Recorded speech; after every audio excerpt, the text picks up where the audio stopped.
The alien ship hovered above Earth without making a sound. It was one of the silent observation crafts from the Tharok species, a race of beings who had studied over 1,000 different life forms across the galaxy. But humans were a strange puzzle they had never dared to study closely. Until now, they had finally captured one. Not to harm it, but to understand how something so fragile-looking had conquered a violent world, built metal cities, and sent machines to space. The Tharoks believed they had seen everything the universe had to offer, but when they scanned the human body, everything started to go wrong. At first, they thought there was a problem in their scanners. The human nervous system was wired in a way they had never seen. Pain receptors were active even when there was no injury. The brain reacted to fear before the threat even reached the body. The alien scientists thought it was a mistake, but when they repeated the scan, it got worse. The human body wasn't just reacting, it was adapting. Even in the cold vacuum of space, the human cells resisted decay for longer than they should. When they examined the immune system, they saw something horrifying. The cells weren't just fighting off bacteria, they were learning from each attack and storing the memory like weapons. That kind of evolution was not normal.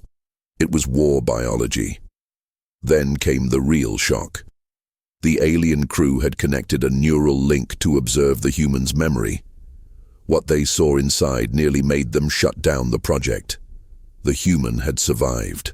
A car crash at age 7, broken bones, lost blood, but still walked again. Later he had been bitten by a venomous snake, but instead of dying, his body burned the venom and made him stronger. Then there was the emotional pain, grief, loss, fear. But each time the human mind broke, it rebuilt itself harder, stronger. The Tharoks couldn't understand it. In their species, trauma caused permanent damage. But humans used pain like fire to forge new strength. The longer they studied the body, the more terrified they became.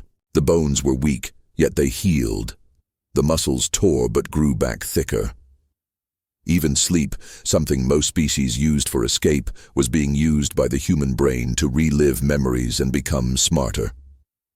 The final report from the lead scientist was simple. Humans are not a natural species. Their bodies are forged in pain. Their minds are tempered by suffering. Every part of their biology is a weapon. The crew wanted to erase the data. Some said the human should be released before others found out what they had discovered. One of the junior scientists asked the question they were all thinking. If one human body can survive this much, what happens when there are billions? The lead researcher looked out at the planet below, where cities were glowing under night skies, where humans walked in silence, unaware of the horror they were. To the rest of the universe, he answered with just one word: war.